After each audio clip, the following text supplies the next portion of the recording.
As good a time as any, Terry. Maybe we could probably begin. Yes. So, Bob, let me say first of all what a great pleasure it is to have you. For us, it is a first. It is the first time, of course, that we've had a live lecture from across the Atlantic. One of the advantages of Zoom, there are many disadvantages of Zoom, but one of them is that we can get people who otherwise wouldn't be able to come. Now, you and I, we've known each other for 60 years. At least more. Well, maybe slightly more. We first met in Oxford when you were on what I think was a Guggenheim Fellowship.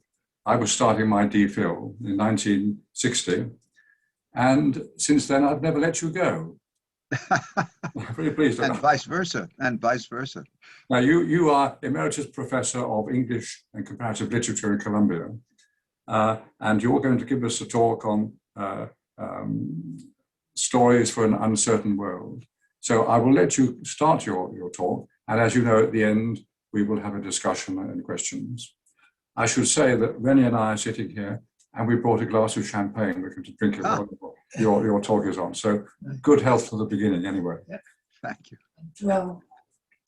Well, next meeting. To our next meeting, we hope on a trip together. Yes. So, Bob, over to you. Thank you. Thank you very much. Yes. Yes, the full title of my remarks today is actually Boccaccio, Chaucer, and Stories for an Uncertain World. So, good evening. Let me begin by saying how honored I am to address the Cambridge Society of Paris, and how grateful to my dear old friend, Dr. Terry Quinn, for extending to me the invitation to share with you some of my thoughts about the artistic and cultural significance of Giovanni Boccaccio's Decameron and Geoffrey Chaucer's Canterbury Tales, two crowning achievements of medieval Western Europe that I have studied, taught, and loved for many decades.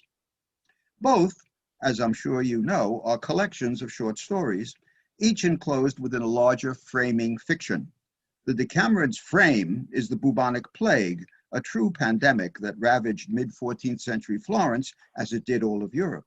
Its premise is the self-exile of a cohort or brigata of 7 young women and 3 young men, all of similarly high social status, who flee Florence for the neighboring countryside, where they lead an idyllic existence, establish a daily rotating monarchy, and each afternoon, taking refuge from the heat of the sun, tell stories in turn on a theme set by the day's monarch. After 10 days of 10 stories, and 2 intervening weekends, they decide to return to Florence, despite lack of evidence that the pandemic has lessened, a counterintuitive decision often pondered by readers and scholars. Chaucer seems to have begun composing the Canterbury Tales in the late 1380s, a decade marked in England by the Great Rising of 1381, also known as the Peasant Revolt, political rivalries between merchant factions within London, and a conflict between King Richard II and discontented magnates that nearly cost him his throne. 2 stormy parliaments condemned to death several of Richard's favorites, and amidst the crises, Chaucer gave up his London position as controller of customs and left the city of his birth for several years in the Kent countryside, during which, it seems, he developed his idea of tales told on a pilgrimage from Southwark to the shrine of St. Thomas Becket in Canterbury Cathedral, a popular destination for such ventures, by a group of pilgrims widely varied in status, occupation, and moral culpability. Their storytelling en route is organized beforehand by Harry Bailey, the host of the Tabard Inn, where the pilgrims first meet, as a competition, with the prize for the winning narrator a free dinner at the Tabard on the group's post-pilgrimage return. The storytelling is subsequently further weaponized as tensions and outright feuds that flare among pilgrims lead to some to use their tales to attack or defend rather than to amuse or instruct. Compared to the Decameron's neatly arranged complement of 10 tales times 10 days, the Canterbury Tales structure is full of complications and loose ends. Host Harry proposes that each pilgrim tell 2 tales on the outward journey, 2 more on the return, for a total of 120, but only 24 exist, 4 of them interrupted or incomplete, and the pilgrimage never even reaches Canterbury, diverted or hijacked instead by one pilgrim, a country parson, who offers not a tale in verse at all, but a long prose hybrid sermon and homily on the Sacrament of Penance. There's more to come about that rite, I promise. After which, the overall narrator of the pilgrimage, until that point anonymous, suddenly morphs into a virtual or alternative Chaucer, who confesses and retracts his own poetic transgressions, including the Tales of Canterbury, Thilke, those that soonen into sinner, that might lead someone into sin. The peculiarities of this ending have in modern times generated substantial interpretive disagreements that coexist with near universal agreement on the transcendent quality of most, if not all, the storytelling that precedes it. What I want to talk about today is a shared feature of the Decameron and the Canterbury Tales that is less noticed than I think it should be, namely, their frequent depiction of human endeavors challenged by radical uncertainty in three key realms of activity that determine, or at least influence, our success and happiness: knowledge, perception, and strategy. To take each in turn, secure knowledge with respect to time and space is multiply compromised, the past or distant present, beyond what's personally verifiable, by problems of communication that include incomplete or erroneous report, unsubstantiated rumor, falsified information and testimony, or faulty memory. The future, by the unpredictable impact of chance and change on plans or expectations. Then, accurate perception of meaning is analogously subverted by the chronic referential instability and/or equivocality of all systems of signification, including language, written or spoken, non-linguistic symbols such as manual or facial gestures, fashions in clothing and ornamentation, especially those supposedly indicative of class or status, and officially sanctioned rituals. Equally elusive of perception are the personal intentions of others when obscured behind cloaking words or deeds. Finally, shaping a successful strategy to counter preponderant social, political, or economic power is made as risky as it is uncertain of success by power's frequent arbitrariness or unpredictable manifestations. So, my major argument about such recurring situations of frustrating, often perilous uncertainty in the stories comprising the Decameron and the Canterbury Tales is that coping with them is shown to require not the hope in providential intervention and rescue supposedly characteristic of medieval imaginings, but rather recourse to a pragmatic, rational response, one founded on careful deliberation or calculation about possible choices inherent in a particular situation, that then proceeds to words and deeds appropriate for dealing with these specific, potentially mutable circumstances. In other words, the goal of human behavior in the uncertain world frequently represented in Decameron Novelle and Canterbury Pilgrim Tales is not salvation in a future life, but agency in the here and now, the achievement of success or mastery in controlling one's passions, conquering adversity, attaining one's goals, and defending one's interests by outwitting rivals or defeating enemies. I would like to explore with you some implications of the situation I've just laid out concerning the challenges of life's endemic uncertainties and the potential responses to them, dramatized in the Decameron and the Canterbury Tales. But first, I need to address, albeit briefly and cursorily, two important questions, the answers to which help explain how and why Boccaccio and Chaucer undertook to construct such persuasive simulacra of uncertainty. First, as to context, are there specific elements of the society and culture in which Boccaccio and Chaucer lived, beyond the turbulence of pandemic and politics, that might underlie their respective representations of an uncertain world requiring a countervailing quest at once calculative and pragmatic for personal agency? Second, as to heritage, can we find antecedents for such a calculative, pragmatic quest for agency in any philosophical traditions known to Boccaccio and Chaucer that deal with ethical choices under uncertain conditions? With respect to context, I consider three elements of late medieval Western European society particularly germane to the imagined worlds of the Decameron and the Canterbury Tales. two of which, civil governments and commerce, may already have occurred to you, while a third will almost certainly have not.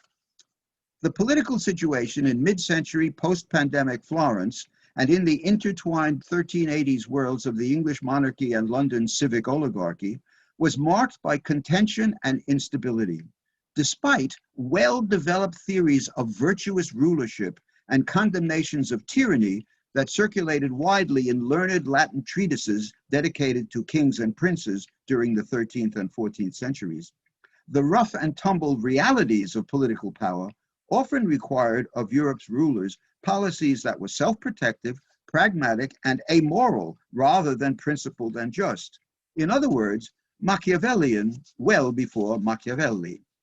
Concurrently, international commerce offered its increasingly active participants a possibility of enormous profits, hedged around, however, by enormous uncertainty and thus risk that had to be managed by constant calculation about capturing markets, outwitting competitors, and, as necessary, employing sharp practices and financial manipulations frowned upon by the church.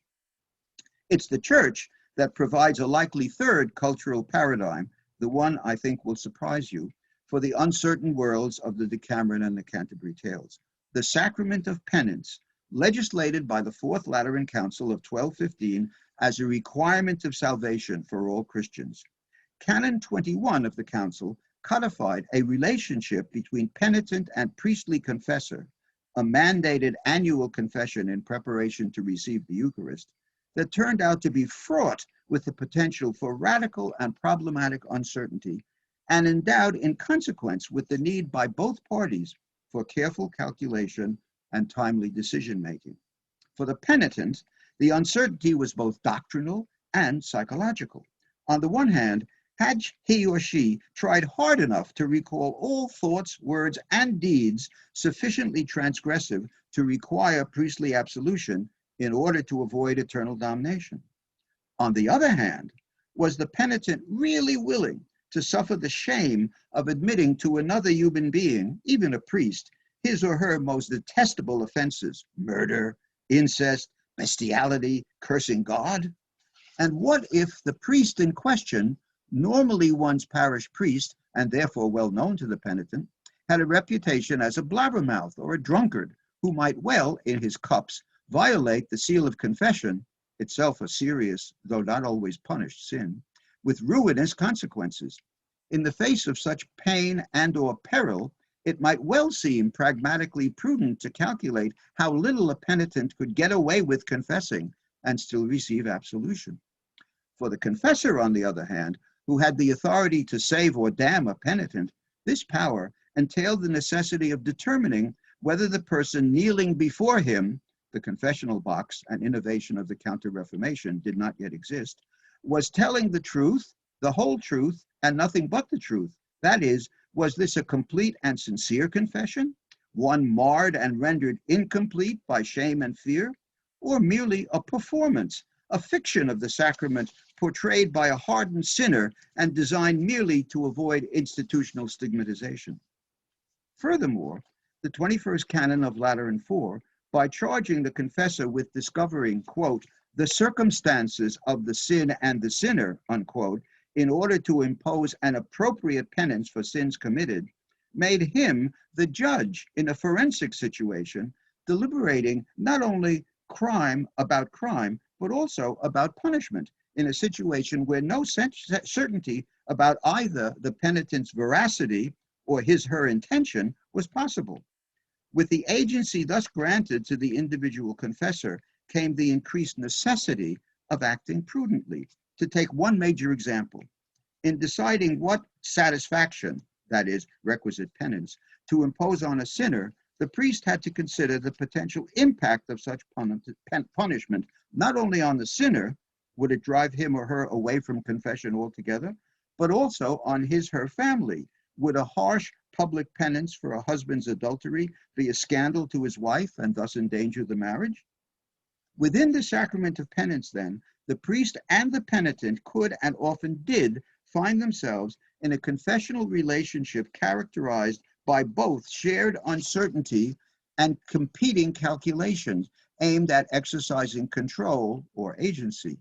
Given the sacrament's universal reach, its climactic impact, and its direct or indirect, serious or satirical presence in both the Decameron and the Canterbury Tales, including in the Decameron's first novella, which I'll soon discuss, I feel on solid ground in claiming Penance's shaping influence on the uncertain world depicted in the two collections. It remains to ask after any antecedent ethical tradition that might approximate or shed light on what I'm claiming for Decameron and the Canterbury Tales, a behavioral model featuring a pursuit of personal agency in an uncertain world by means of careful calculation, issuing in appropriate deeds and words. The search for such traditions leads back to Aristotle, who, defining in his Ethics, Book 6, the soul's rational activities, distinguishes between theoretical wisdom, Sophia, which deals with, quote, the realities whose fundamental principles do not admit of being other than they are, unquote. That is, realities such as 2 + 2 = 4, and the famous syllogism about Socrates and mortality, and practical wisdom, phronesis, that deals with, quote, things which do not admit of being other. Let us, Aristotle continues, call the one, Sophia, the scientific, and the other, phronesis, the calculative element. And to clarify, he adds, quote, deliberating and calculating are the same thing, and no one deliberates about objects that cannot be other than they are, that is, objects in the province of theoretical wisdom. With respect to, quote, things which do admit of being other, that is, propositions and arguments where certainty cannot be assumed, the importance of deliberation is as a guide to will or desire in making choices that result in appropriate actions. The kinship should be clear between phronesis as a response to uncertainty by means of deliberation and then appropriate choice, without the guarantee of success that only Sophia could provide, and the quest for agency in the uncertain world of the Decameron and the Canterbury Tales.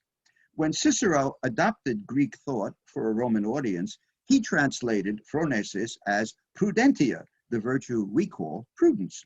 In subsequent centuries, the fathers of the church came to characterize prudence as one of the 4 cardinal virtues. However, despite this obvious inheritance from the classical and Christian past, the agency sought in many stories of the Decameron and the Canterbury Tales differs from that past in one crucial way.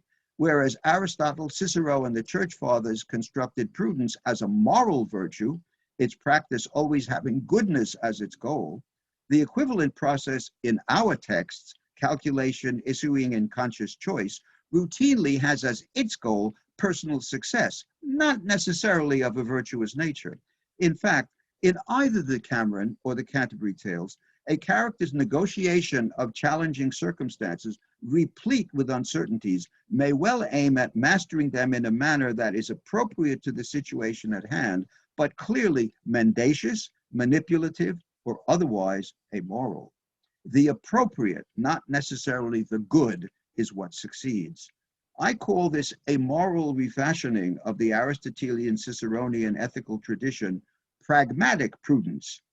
And it's now time, if not past time, that I offered you, my patient audience, an all too brief guided tour of the fictive worlds created by Boccaccio and Chaucer, frequently animated by uncertainty and distinguished by many a memorable exercise of pragmatic prudence.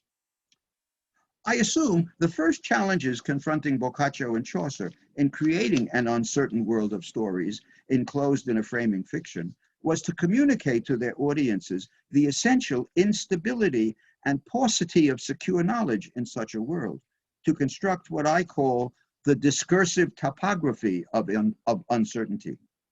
And what better way to do this, the evidence of both texts suggests, than to stress the hegemony of opinion over knowledge, and thus the dominance of deliberation, the seedbed of pragmatic prudence, over solid conviction.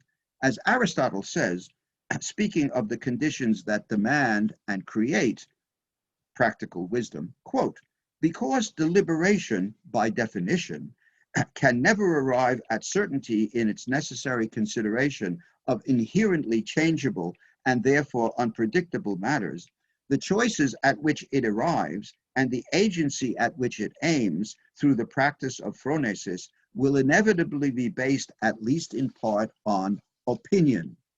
And where opinion reigns, it follows as the night the day that differences of opinion will proliferate based on inevitable variance in life experiences, political beliefs, and occupational or class perspectives, what I call culturally cited opinions. The Decameron and the Canterbury Tales possess ample repertories of techniques to highlight opinion, some as simple as the Decameron's repeated use of the construction o, either or. Here are a few examples of its many trips to that well. The descent of the mortifera pestilenza, the death-dealing plague, on Florence is said to result, quote, through the influence of the stars and planets, or unleashed on us by the just anger of God as a punishment for our sins. A husband, Arriguccio, who has previously neglected his wife, suddenly becomes jealously attentive to her every move. Quote, it happened that either because Arriguccio had heard some rumor of the affair, or for whatever reason, he became the most jealous man in the world. A suitor attempts to win the love of a woman of higher station than himself, but she shuns his efforts, quote, becoming snooty and disdainful, perhaps because of her exceptional beauty or her noble rank. When a sick son dies after his mother cannot obtain from her admirer the falcon that the son most desires, we're told, with anticlimactic irony, that his death results, quote, either out of despair that he couldn't have the hawk, or from the illness that would have killed him anyway. Elsewhere in the Decameron, the locution vari ragionamenti, various reasonings, expresses multiplicity of opinions. In the 8th novella of the 5th day, 5-8 we call it, of Novellando, to which I'll shortly return, a woman unexpectedly appears in the woods outside Ravenna, who, though already dead, is attacked by ferocious mastiffs and killed again by the would-be lover she spurned while alive. This spectacle, not surprisingly, prompts many different explanations, molti e vari ragionamenti, among those who'd seen it. Similarly, after 10:5, the overall Decameron narrative refrains, from a lack of time, from describing I vari ragionamenti tra le donne stati, the multiple arguments among the Brigata's women concerning which of the novella's 3 male characters has acted most generously. I'll add one further locution that reinforces the overall impression of multiple opinion as a Decameron norm.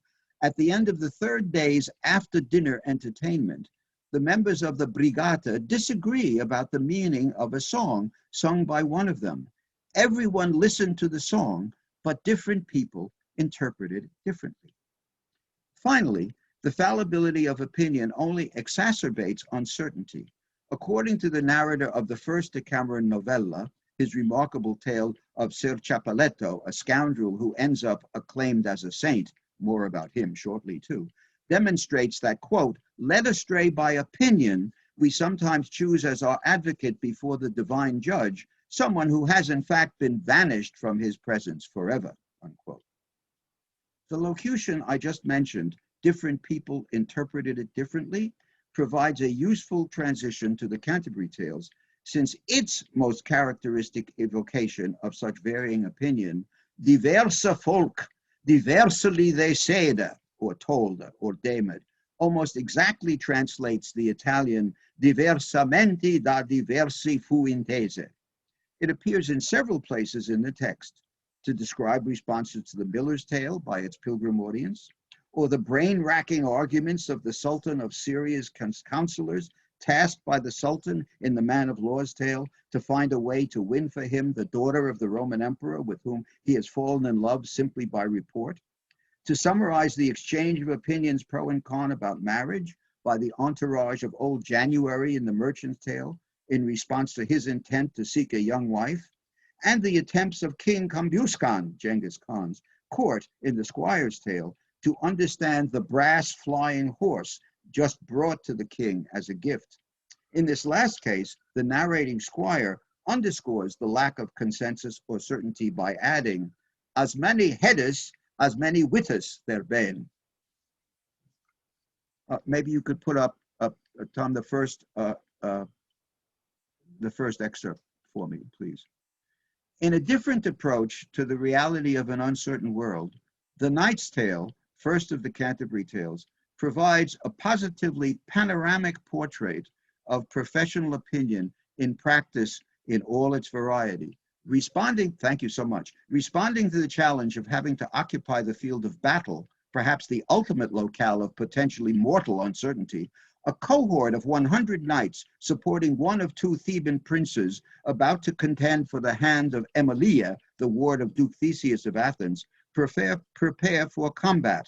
And these are the lines glossed in the example now posted. Some wol ben armed in an Oberjon, and in Bristplata, and in Lichtjipon. And some won't have a pair of platis larger, and some won't have a Prusa shield or a tarja. Some will been armored on her leg as well, and have an axe, and some a massive steel. There is no new geezer that not old. No new style that isn't already old.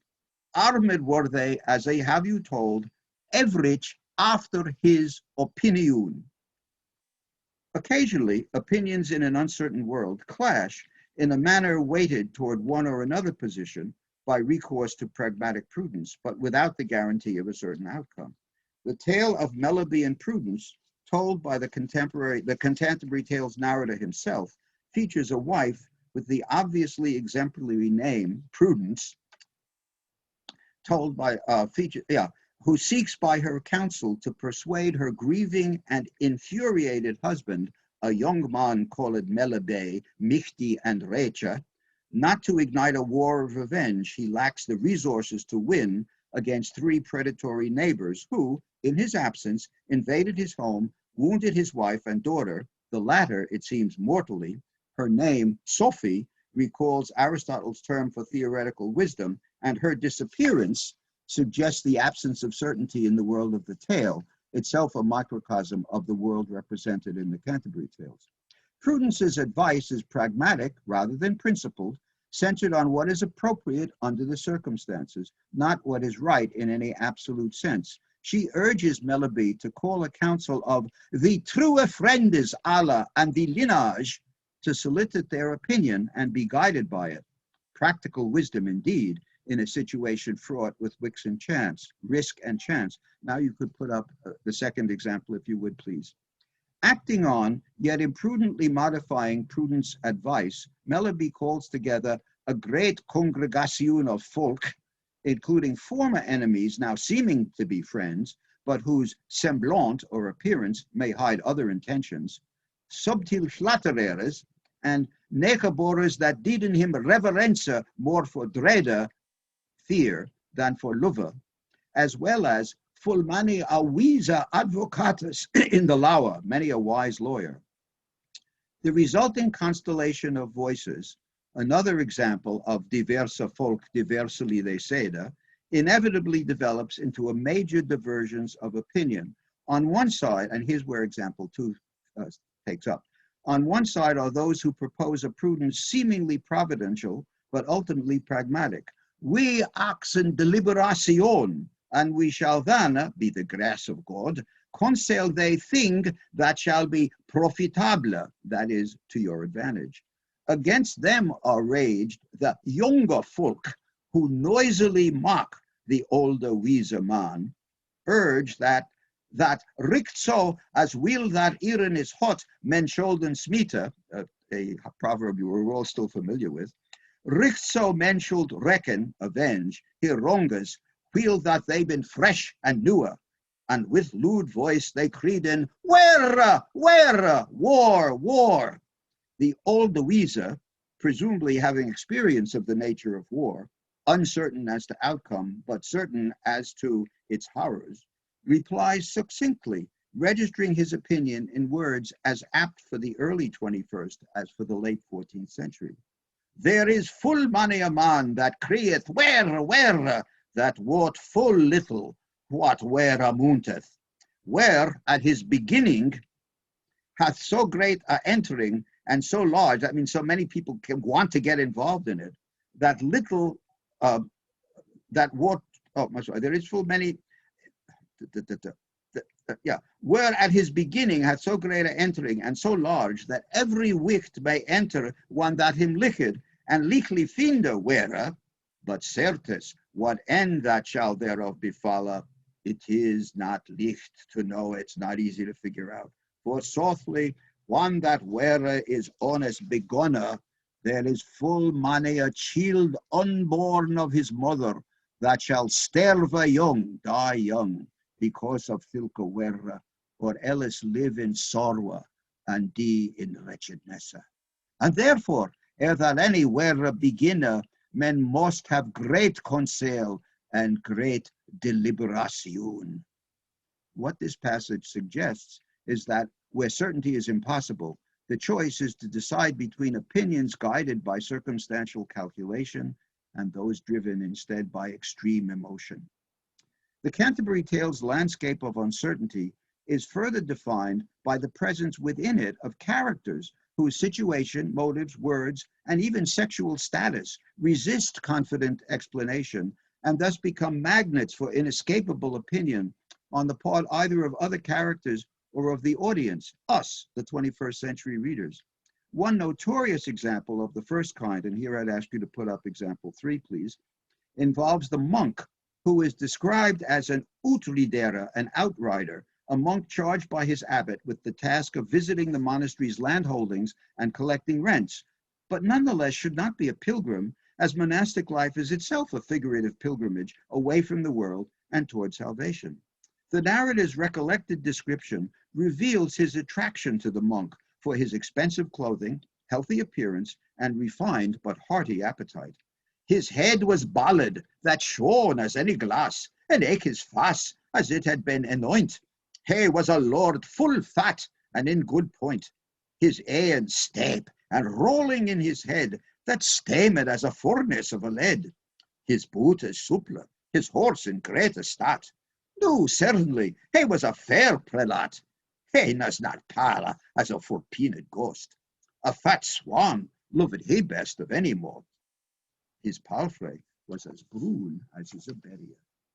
The narrator seems also to approve of the monk's ostentatiously modern attitude. Quote, this thilke monk let all the thingers pass, that is, he paid no attention to old-fashioned ideas, and held after the newer world the spas, that is, he was more attuned to what was going on at the moment.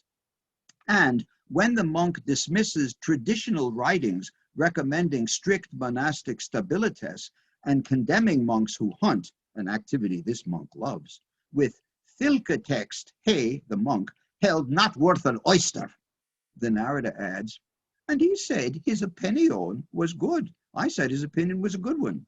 However, the narrator's use of the past tense, he said, creates a frisson of uncertainty about both speakers. Is the narrator implying that he voiced approval at the time just to be polite without really meaning it? Or did he mean it then in the thrall of the monk's imposing presence and vigorous statements of opinion, but has reservation now at a safe distance in time and space? Do we read the narrator's judgment of the monk in another line as a manly man to bane an abbot abla, as a recognition that monasteries are complex institutions for which pragmatic prudence requires strong leaders, manly men, or as a sign that the narrator's values are badly muddled? In sum, the more we scrutinize this recollected encounter, the less certain we are of what our opinion of it should be. Even more of a challenge to secure interpretation is offered by the pardoner of Roncesvalles, whose sexual identity, moral status, and social agenda seem designed to generate strong but irreconcilable opinions. And here I'd ask you to put up the fourth and last little excerpt. The narrator doesn't know what to make of his sexuality, only venturing from the pardoner's high voice and lack of facial hair, a split opinion. He throw he were a gelding or a mara, a gelding or a mare. While the pardoner, au contraire, claims for himself an aggressive heterosexuality, as well as a superlative ability as a preacher, a boast borne out by the tale he eventually tells, which he insists he uses only to bilk a congregation out of their money by inveighing against the very sin, avarice, to which he now enthusiastically confesses to his fellow pilgrims in a paean to his vicious life. That's the example now before you. Because he will not beggen idly, he will none of the apostles contrefeta imitate. He will have money, wool, chaise, and waiter. Al were it even of the poorest pager or of the poorest widow in a village, all should her children starve for famine. Nay, he will drink or liquor of the vina, and have a jolly wench in every tune. In sum, it is impossible here to distinguish truth-telling, and thus some degree of self-loathing, from deliberately outrageous performance in the pardoner's self-presentation. He lives, one might say, at the crossroads of existential and experiential uncertainty. His physical attributes may or may not be signs of sexual deviance and immorality. Medieval physiognomic theory is ambivalent about this, and his profession was widely reviled in late medieval Europe for its corrupt practices and venality, but was intended to be, and often was, an instrument of honest fundraising for charitable institutions. Pardoners, or questors as they were sometimes called, were licensed by the church to offer indulgences, partial exemption from penances imposed in confession, in return for charitable offerings. Does the pardoner suffer from this cloud of somatic and professional uncertainty that hangs over him, or does he embrace it, relishing his power to upset and manipulate the negative opinions of those who are prepared to think the worst of him by extravagantly exceeding even their expectations? Uncertainty reigns here. Within this created world of divergent and irreconcilable opinions and the characters who invite or incite them, other characters seek, and sometimes attain, agency in the face of uncertainty by the exercise of pragmatic, not necessarily virtuous, prudence. Both the Decameron and the Canterbury Tales demonstrate that the key to such prudence is deliberation or calculation that leads to the best possible choice in a given situation. That is, a choice appropriate for the moment, not right in any absolute or moral sense. The very ending of the Decameron provides a good model of this process. As the 10th day of storytelling ends with the members of the Brigata offering diverse opinions, as usual, about the last tale, the infamous story of the patient Griselda, a 14th century European obsession, the day's monarch, Panfilo, asks his companions in exile to consider favorably the possibility of returning to Florence, using to support his request a traditional Ciceronian definition of wisdom. As I believe you know, he said, this is a quote, human wisdom, senno di mortali, consists not only in remembering the past and observing the present. In fact, serious thinkers consider the greatest prudence to consist in using both of these kinds of knowledge in order to anticipate the future, unquote. As certainty about the future is not possible, Panfilo can only offer the Brigata his own opinion, arrived at by prudential deliberation, about the possible negative consequence of being discovered and visited by other Florentines who might spoil their fun or spread false rumors about suburban sexual misconduct. The Brigata respond to Panfilo's deliberation with their own, and deciding the king's advice to be sensible and just, in Italian, utile e onesto, which are Cicero's terms for moral prudence, agree to accept it. Despite the Ciceronian echoes, Panfilo's advice is in fact entirely amoral. It appeals from a purely pragmatic perspective to the Brigata's sense of the appropriate. The Italian word is convenevole, because most advantageous course of action for them to take. An advantageous course of action is most likely to be effective if undertaken, still with no guarantee of success, at an appropriate or more precisely opportune moment, to use the Greek term akairos. Recognizing the kairos within the flow of time and events is a crucial aptitude, one on display at various points in both the Decameron and the Canterbury Tales. In the tale of Melody and Prudence, Prudence's interventions to moderate her husband's impetuous behavior are signaled as kairoi by the idiom seeing her time. Antoine Prudence saw her time, she said to Melody in this Wiese. And again, Thana dam Prudence in full umble Wiese, wan she saw her said to him these words, unquote. In the Franklin's Tale, the knight Arviragus has gone abroad from Brittany to seek in arms, worship, and honor, while Dorigen, his wife, mourns his absence and is terrified by the grisly, faintly raucous black rocks on the Breton shore that might cause his shipwreck and death on his return. Meanwhile, her beauty attracts the desire of a young squire, Aurelius, who, quote, had a loved her best of any creatura, 12 year and more, as was his aventura, his chance, his fortune. But never durst he, never dared, telling her his grievance, what was bothering him, that is his desire for her. Finally, at a May celebration that Dorigen attends but cannot, in her grief and fear, enjoy, Aurelius dares to converse with her for the first time, and it becomes for him the critical moment where he must speak love or die. They fell in speech, and forth more and more unto this purpose drauch Aurelius, and when he saw his Tiber, that phrase again, he said thus, and that is he propositions Dorigen, he asked for her love. Her answer turns Aurelius's kairos into hers as well. She says, "I say, when ye han made the coast so clean of rocks, when you've cleared the coast so much from rocks that there is no stony saner, then will I love you best of any man," unquote. In other words, she promises to love the man who can remove a deadly threat to the man she loves.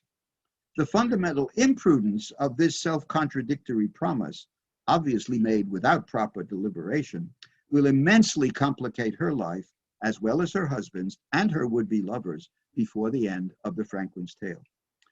Perhaps the Decameron's most dramatic version of a kairos occurs in the 8th novella of the 5th day, containing a memorable parody of Dante's Inferno that inspired a justly famous set of paintings by Botticelli. Nastagio degli Onesti, a rich citizen of Ravenna, is desperately in love with a woman who scorns his affections. After retreating to the woods outside Ravenna in order to save himself from suicide and bankruptcy after an extremely expensive as well as fruitless courtship, a terrified Nastagio accidentally witnesses the scene to which I previously alluded, an infernal hunt in which ferocious dogs apprehend and savage a fleeing woman, already dead, but in life as resistant to her would-be lover as Nastagio's Belle Dame sans merci has been to him, who is followed and brutally murdered in vengeance by that lover, himself driven to suicide by her indifference to him. Remarkably, the slaughtered woman soon puts herself back together and rushes off to continue the endless circular hunt, as the ghostly hunter, before following her, explains to Nastagio that it returns to this point in the forest every week at this time. As avenger and prey disappear from view, Nastagio stands transfixed in horror until, quote, after a while, he realized that what he had seen could be of great use to him, since it would happen again every Friday, unquote. That is, recognizing in the infernal spectacle a kairos, he grasps its potential for assisting his own, albeit less deadly, amatory pursuit, precisely because he can count on its repetition 1 week hence. And so, responding with pragmatic prudence to an unexpected gift of fortune, Nastagio invites his until now recalcitrant beloved to breakfast the following Friday, confident that witnessing this tableau will terrorize her, as it does, into accepting his hitherto spurned entreaties. To conclude this all-too-brief visit to the uncertain world of the Decameron and the Canterbury Tales, I propose for your pleasure the story that perhaps best of all epitomizes such a world's ups and downs, twists and turns, and yet opportunities for pragmatic prudence. Decameron 1:1, which recounts the very last adventure of Ser Chapelletto, an infamous conman, liar, and defiler of the Sacrament of Penance, who nonetheless ends up worshipped and invoked as a saint, thereby demonstrating that there's no certain way of telling a saint from a sinner, and thus no secure way of perceiving divine providence in action, and no guarantee that an outward display of virtue or piety accurately signifies the intention underlying it. However, even as it sounds these alarms, Decameron number 11 also extols, albeit not without irony, the prudent calculation that, alert to its surrounding circumstances, finds in them the path to appropriate action. Cappelletto enters his story as the appropriate answer to a very specific need of Musciato Francese, a Florentine merchant who, after many prosperous years as a trader and moneylender in France, must hastily return to his native city, leaving behind the usual untangled business affairs of such a shady entrepreneur, to resolve which he appoints, after some deliberation, several agents as his brokers, quote, until his only remaining uncertainty was about finding just the right person to collect some debts owed him by several Burgundians, unquote, whom Musciato deems, quote, a bunch of treacherous, troublemaking lowlifes, unquote. The Italian word I paraphrase as just the right person is sufficiente. It is close in meaning to convenevole, suggesting a combination of ability and appropriateness to do a particular job, taking the circumstances into account. In this case, a job which, as Musciato puts it, requires someone, quote, who was enough of a thug that he could be counted on to handle the thugs he had to deal with, unquote. At a loss over who this particularly vicious yet trustworthy surrogate might be, Musciato engages in lengthy deliberation until he finally remembers the person most appropriate to the circumstances at hand, a certain Ceparello da Prato who, as, quote, odds on the worst person ever born, unquote, should be, quote, the precise solution to the problem of the Burgundian mob, unquote. Summoning Cappelletto, as the French have misnamed him, Musciato tells him that he can think of no one more appropriate, more convenevole, to represent him with the tricky Burgundians. Thus, the novella announces that it is about appropriateness in unusual circumstances. But Cappelletto's appropriateness, in this case as Musciato's bagman, is only the beginning. No sooner has he come to Burgundy and taken up residence there with some Florentine usurers, friends of Musciato, than he becomes mortally ill. The approaching death of their guest terrifies the moneylenders, living as they do among a population that hates them for their profession and seeks a reason to expel them. If they turn the dying man out of doors, they risk blame for their heartlessness. But if they keep him and he refuses out of wickedness to receive the sacraments of penance and the last rites, he will die excommunicated and be denied a church burial. Or if he does confess, the outcome will be equally scandalous, as no priest will absolve him of his many heinous sins. In short, from this perspective, from the perspective of the Burgundians who he's now staying with, Cappelletto is the most unsuitable house guest they could possibly imagine. But he, having overheard their gloomy assessment of their situation, assures them that if they bring him, quote, the holiest and worthiest friar, if there be such a thing, you can get hold of, unquote, to whom he will confess, he will save them.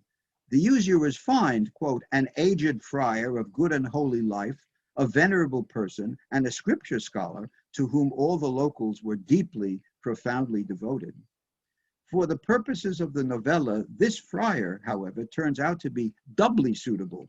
His goodness will allow Cappelletto to pull off the caper he's hit on to save his hosts, a phony confession that depicts him as an over-scrupulous goody-goody, which a more worldly and cynical confessor might see through or at least suspect, while the speciale devozione, the special devotion in which the local citizens hold the friar, will make him, the friar, a suitable and not at all simple or unworldly agent for his convent, who convinces the locals by means of a hyperbolical funeral homily for Cappelletto that the scoundrel is in fact a saint.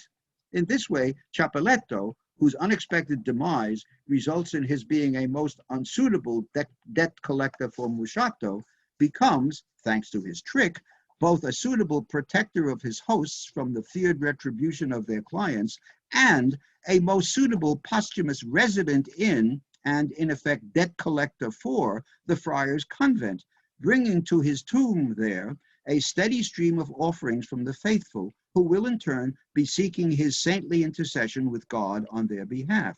The saints, in this scenario, are God's appropriate middlemen, unless, as Pamphilo warns, they're really sinners, while here on earth, Capoletto, in dying, passes from being Mosciato's bagman to being the friar's. In fact, both Capoletto and his confessor find the sacrament of penance prudentially, as opposed to providentially, appropriate. The scoundrel as a way to save his fellow Italians from Burgundian attack, and the friar as a way of turning this newly defunct stranger into a long-term asset for his convent, an unforeseen sacramental gift that will keep on giving. Both men, so different in vocation and social standing, are kindred spirits when it comes to appreciating and reacting appropriately to the unexpected circumstances of the moment. Capoletto's mortal illness on the one hand, and on the other, the authority of sacramental confession. And in this way, they are masters of the convenevole and ideal citizens of an uncertain world.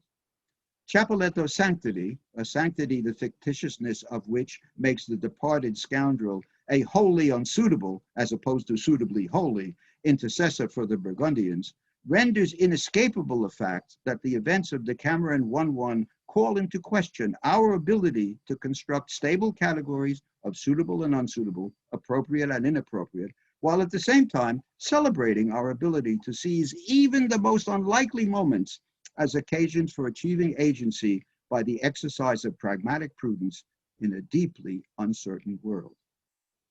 Thank you for the privilege of your time and attention.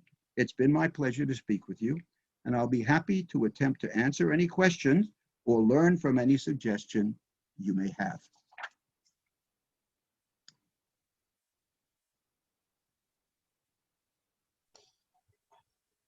Thank you, Robert. So far that nobody has placed any questions in the chat, but if anybody would like to raise their hand, which you can do, I think, by going into the participants list or by using the reactions, then we'll be happy to see. I see one hand for Peter. Yes, please. Could you unmute? Peter Sampson. Could we unmute Peter? So Peter, we can't hear you, Peter. Can't hear you. You need to unmute. You need to unmute.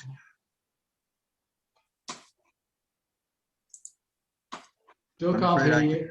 I can't help him with that. I can't either. Even the administrator can't unmute. I can mute people, but I can't unmute them. But you can't unmute. I see. I'm not sure what to do. Perhaps, Peter, on the bottom left of your screen, there should be a little icon of a microphone with a red line through it that shows that you've been muted. If you click on that, it will unmute you, and then I can hear your question.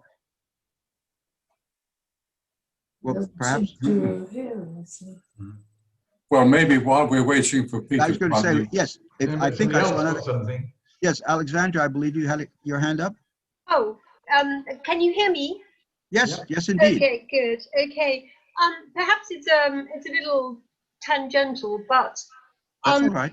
But I wonder if you have any views about, as it were, the alternative at that time, quite possibly, to monotheism, and perhaps this also impacts upon a certain, as it were, lack of sincerity on the part of Christians, and their sort of reluctance, as it were, to want to absorb the implications of absolute truth over relative truth.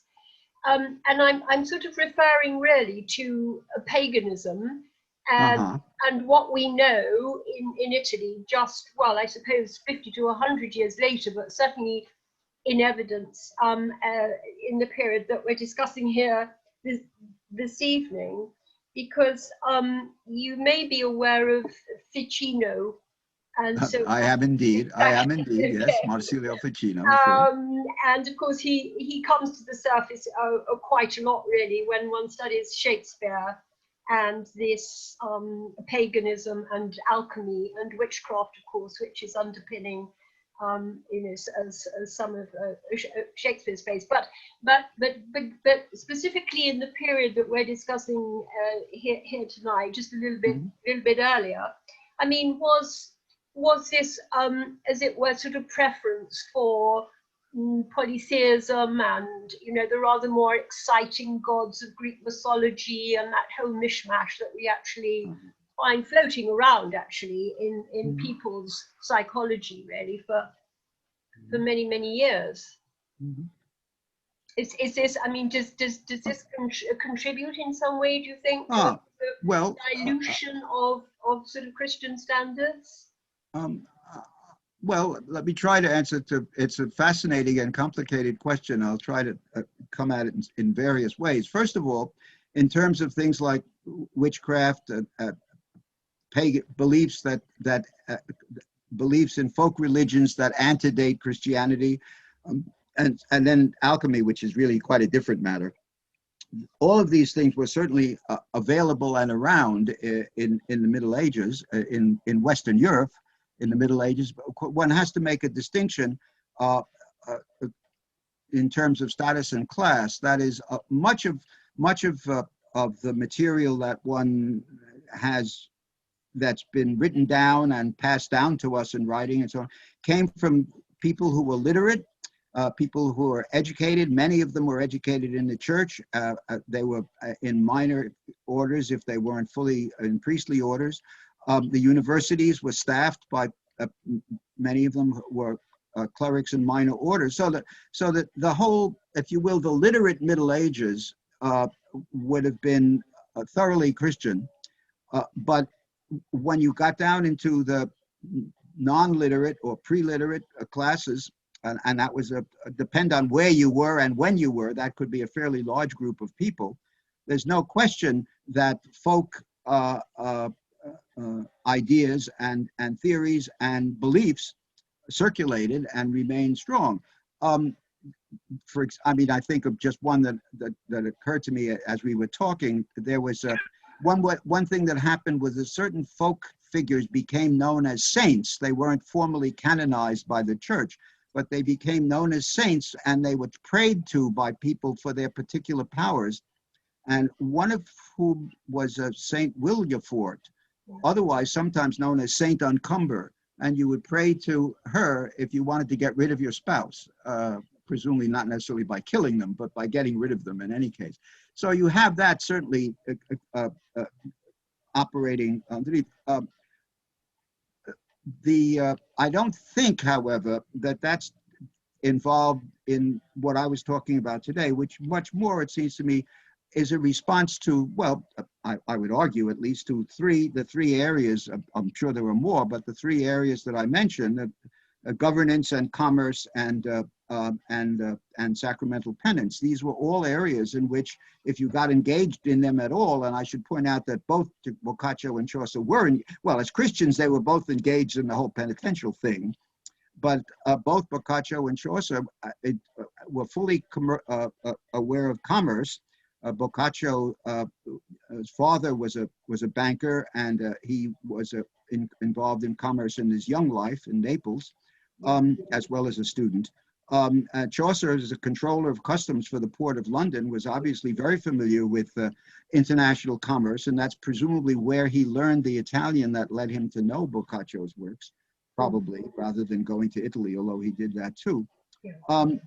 So you have these, I mean, if there was any area that was risky and uncertain, it would be commerce, and all of the records that we have available make that clear. And there's the whole second day of the Decameron is given over to stories of people having bad fortune and then recovering from it. And many of those take place among merchants who are, especially merchants at sea. Once you get at sea, you're in a world governed by fortune. You never know when the next storm is going to tear your boat apart, or when pirates are going to take away everything that you've managed to earn. So I would argue, at least. Then as far as alchemy, of course, alchemy was well known. One of the Canterbury Tales, the so-called Canon's Yeoman's Tale, is a tale told by someone who is the servant of an alchemist, and the alchemist who is engaged busily in turning base matter into gold and claims he's been very successful about it, but his servant makes it clear that in fact the reverse is the case, that he's always been a complete abject failure. But alchemy is something else. Alchemy is working at a kind of theoretical and scientific level, which is quite different from the sort of pagan subliterate levels. So you have that. Now, I would certainly not claim that neither Boccaccio nor Chaucer were familiar with this other level, this level of pre-literate or subliterate European society. But I don't feel that it, I would not give it a cause and effect relationship for what I've talked about today. No, I could very well be wrong. All of this is supposition. I don't have signed letters from either Boccaccio or Chaucer saying this is why I wrote the way I did. So it's open season, as it were. But thank you for raising that. I wonder. Oh, Peter, you have managed to unmute yourself. What would you like to say or ask? Yes. Can you hear me now? Yes, absolutely. Can you hear me now? Yes, I can. We're good. I'm worried to have forgotten my question, but I think I can remember it. Please. You depicted very nicely, thank you very much, this picture of divergence, of conduct, of opinion, yes, character, of activity, and you showed how it's firmly associated with both pieces of work. And so I asked the question, why did that taper out? And I'm not a historian, but I know that sometime around that period, the printing press, the distribution of the Bible made a dramatic difference to conduct, to people's opinions, to the way people thought about things. And I'm wondering to what extent the distribution of the Bible established more convergence, more, let's say, religious thinking, which restricted the sort of thinking we see in these two works. That's a very good question. In fact, of course, the printing press, the Gutenberg is working about 75 years later than Chaucer, and a century after Boccaccio's death. But quickly, of course, printing becomes very widespread very quickly in Western Europe, both in England and on the continent. And as you say, printing the Bible was one important part of that. But printing, generally speaking, affected the nature of thought and action all over Europe, wherever it touched. In lots of different ways. In fact, there are a lot of very interesting books have been written about the impact of printing on European society, European culture, and so on. And certainly the spread of the availability. Let's put it this way: the availability of printed editions of the Bible. Much more widespread, obviously, because you could make a printing of 1,000 or however many copies you had, whereas before that, each time you wanted to duplicate the Bible or any text, you had to write it all out, which made the possibility of errors of all kinds creeping in. Whereas with printing, not only could you multiply the number of texts, you could make sure they all said exactly the same thing because you were printing again and again from the same master. So all of those things were very important. I doubt very much that the result of this was in some way, well, let's put it this way. The Protestant Reformation, of course, comes not too long after that, and the Bible has a very important impact on that and Luther's thought and so on, and others. So that's certainly true. But at the same time that that's happening, let's say in the early years of the 16th century, you have the writings of Machiavelli, who makes it very clear indeed, as far as he was concerned, that an amoral kind of what I'm calling pragmatic prudence is the way any prince must conduct his domestic and foreign policy. Now, Machiavelli was widely condemned for his immorality and considered a terrible person but he also was writing in the context of the Medici in Florence and other city-states of Italy, which were still operating under the same strictures of what happens next. And of course, the discovery of the New World then introduced into the relationship between European states whole new areas of problems and concern, leading, for example, to the Pope having to decide between the Spanish and the Portuguese which part of the New World belonged to which of them. And of course, that didn't stop lots of disagreements from happening there too. So I think I would be reluctant to say, obviously the printing press had a major role on all sorts of things happening in European culture and society. And in some areas, I'm sure it would have resulted in people hewing to various kinds of orthodoxy that they might not have had before. But I think it would be a mistake to think that the kind of situation that I'm talking about in respect of the Decameron and the Canterbury Tales was an isolated thing that sort of petered out. I think that was just a part of it was a part of the European understanding of, or the world understanding of our understanding of what the world is like. I guess the real issue is the question of at what point do you begin to see or experience the decline of a widespread notion that providence determines everything, and that it's what we really have to do is to pay attention to providence as opposed to looking out for our own affairs in the world. And of course, the commerce is a perfect example of that. I'm sorry, I'm talking too long, but I'll just say commerce required people to make decisions that it put them in strong opposition to some things that the institutional church said. Usury is the one that everybody talks about, but various kinds of practices that became central to international commerce had really nothing to do with morality at all. They had to do with making profit. And the word fortune, of course, changes. This is the word point at which the term fortune, which I've used here in terms of the uncertainty of the future. Fortune is that goddess, if you will, who makes it clear that the future is not going to be what you think it's going to be. Well, it's in the course of the next couple of centuries that the word also takes on the term that it has today. Making your fortune means making money. So the people engaged in commerce had to rely on manipulating fortune in the oldest sense of the term in such a way that they could make it in the new sense of the term. And that involved their doing lots of things that were shady. And it's one reason why the merchants were always very worried about whether they were going to go to hell or not because of their dealings. And one result of that is that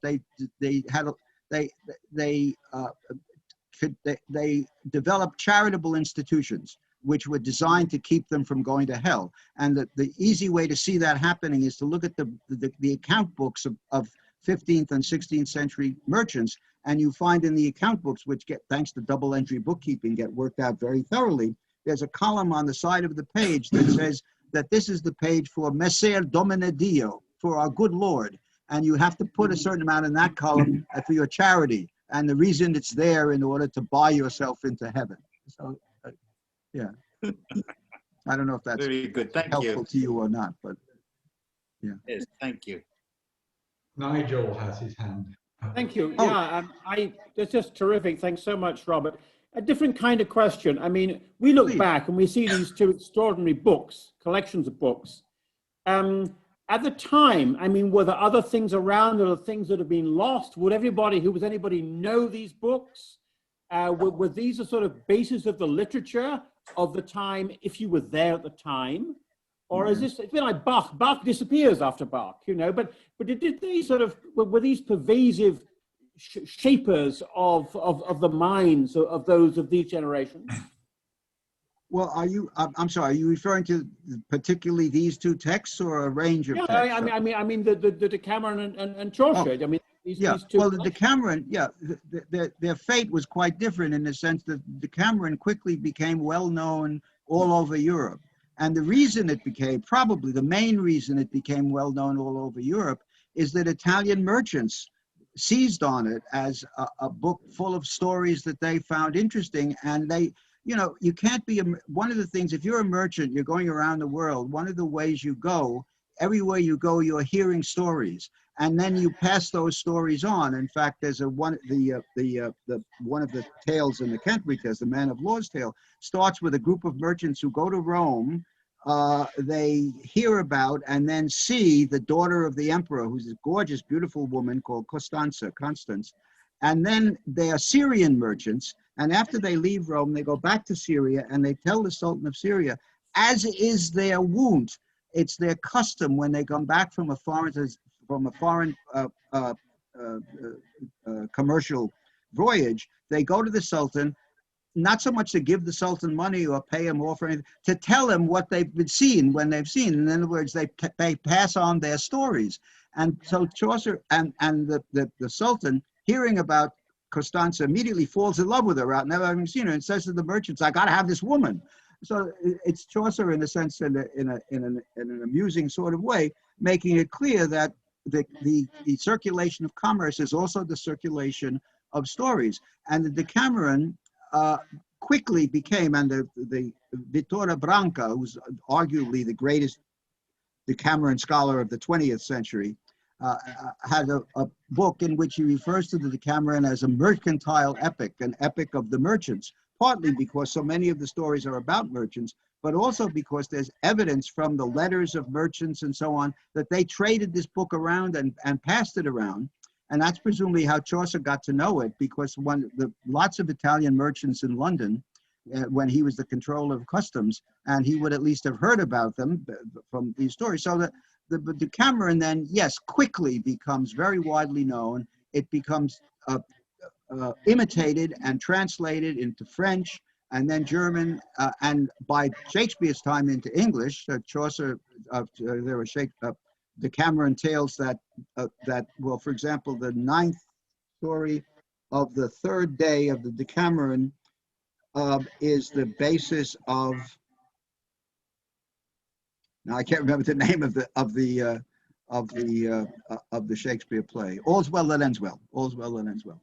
So Decameron, yes, that's widely known, and of course, as soon as printing comes in, Peter was talking about, it becomes exponentially easier to get hold of copies of it. The Canterbury Tales, on the other hand, remains very much an insular thing until much later on. You don't find European people, European writers, and so imitating the Canterbury Tales or even knowing much about it, really, until well into print, well into the 19th century, and it doesn't become a text that European readers know and European scholars are willing to talk about until well into the 19th century. Thank you. Yeah. That is fascinating. Thank you very much.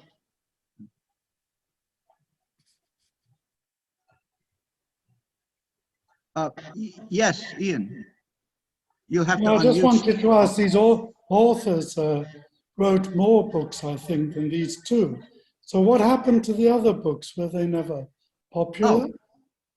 Well, yeah, in fact,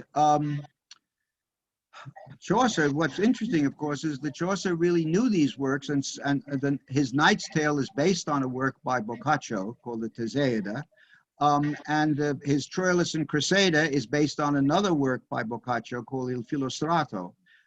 So those works, however, he may not, those are less likely to have been circulated by merchants.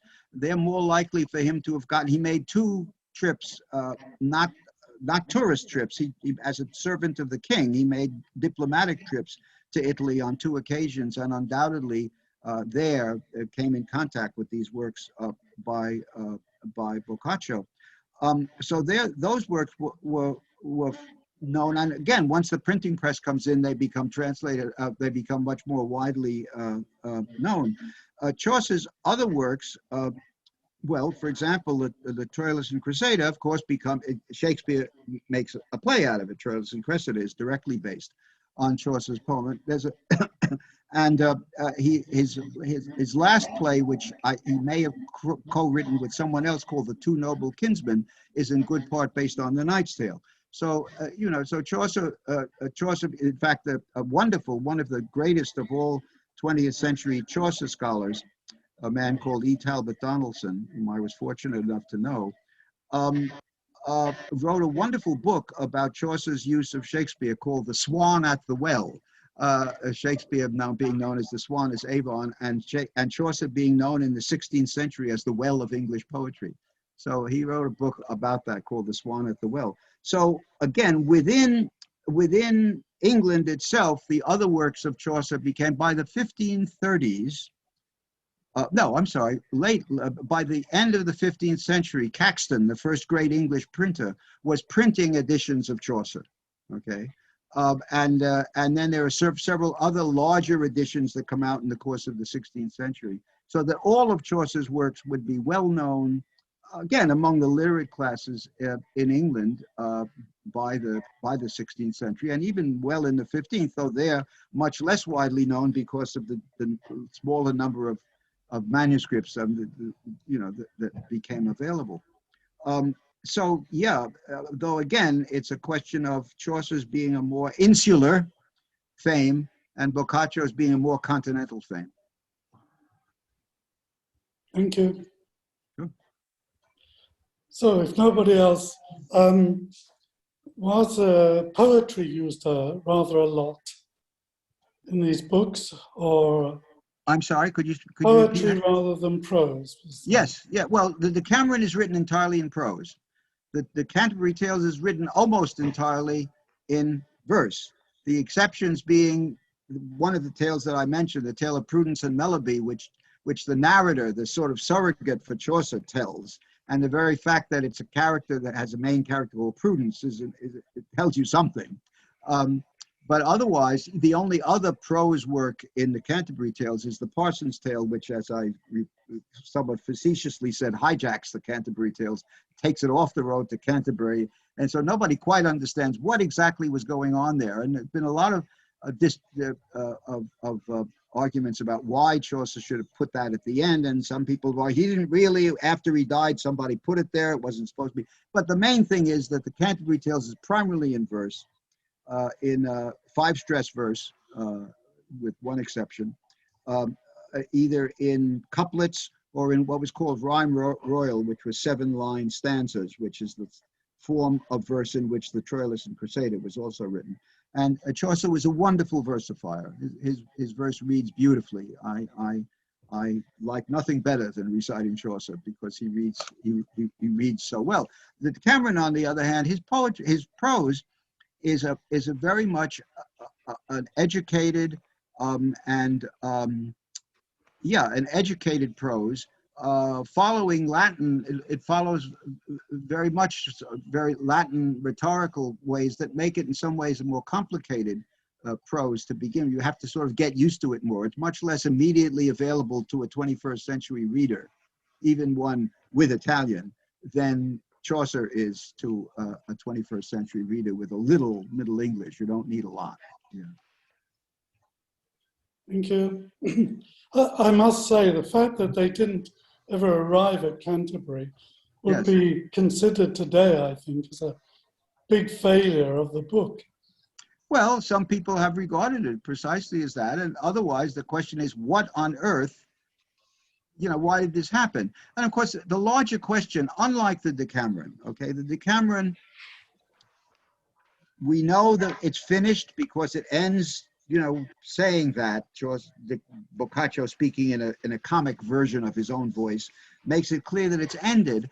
And we have, in a library in Berlin, actually, a manuscript in Boccaccio's own hand of the Decameron, it was his own autograph, and it shows him making corrections quite late in his life. So this was something, whereas with Chaucer, we don't have any manuscript that we can absolutely with certainty say Chaucer knew or had anything to do with.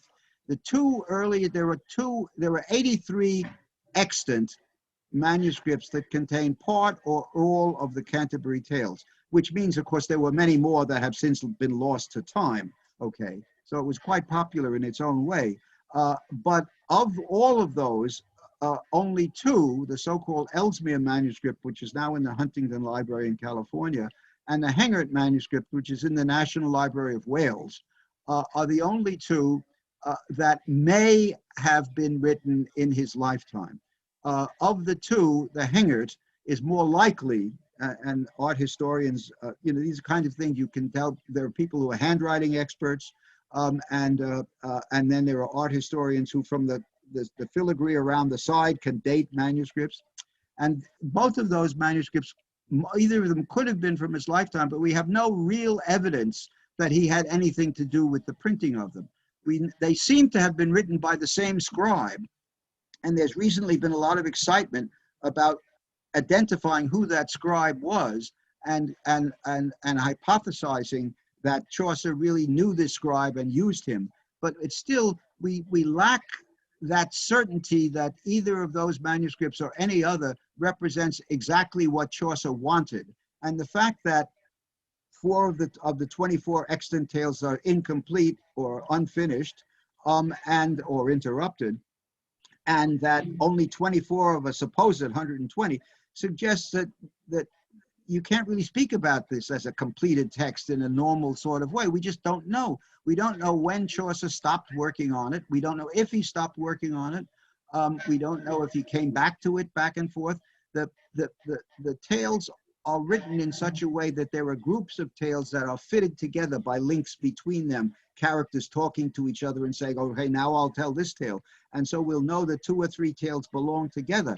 But each of those, as they're sometimes called fragments, appear in different order in different manuscripts. So we have no real idea of what Chaucer's idea was of what the Canterbury Tales should look like. Now, we also don't know, since they're separate tales in this way, and since Chaucer was a Londoner and part of a circle, apparently, of educated clerics and also courtiers, presumably he may have read individual tales while he was writing them to groups of his friends. We don't have any proof of this, but what we can tell is that the manuscripts are so complicated in their relations with each other that it's perfectly clear that there was never one simple notebook that Chaucer had that showed this is the way they're going to be put together. We just don't have any of that about it. So there are questions galore about what constitutes the Canterbury Tales.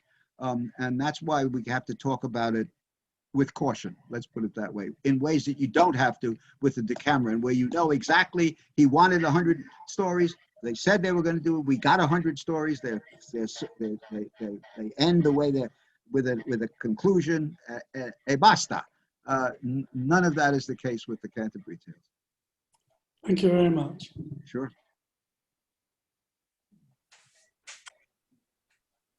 Well, maybe, Bob, it's time we draw this to a close. It's 8:30. You've been talking to us for an hour and a half, which is great.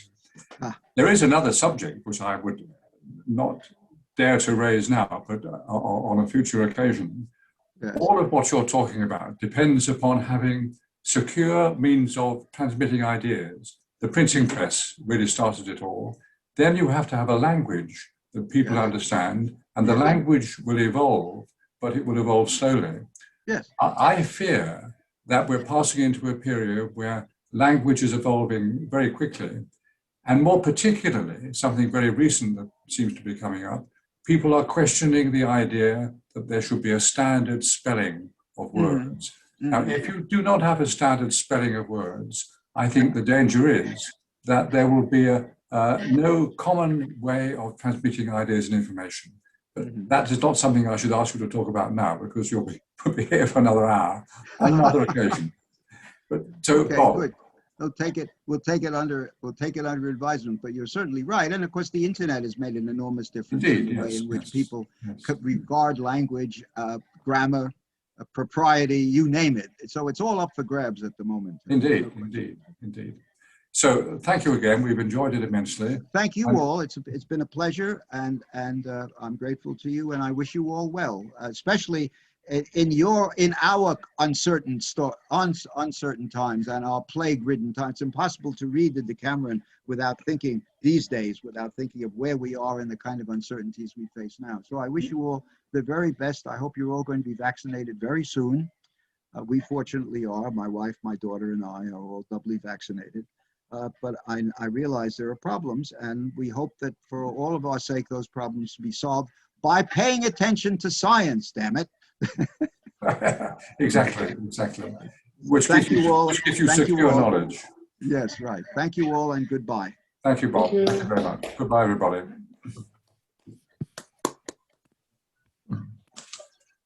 So, Tony, thank you very much. We can switch off. Okay, I'll switch everybody off. Right.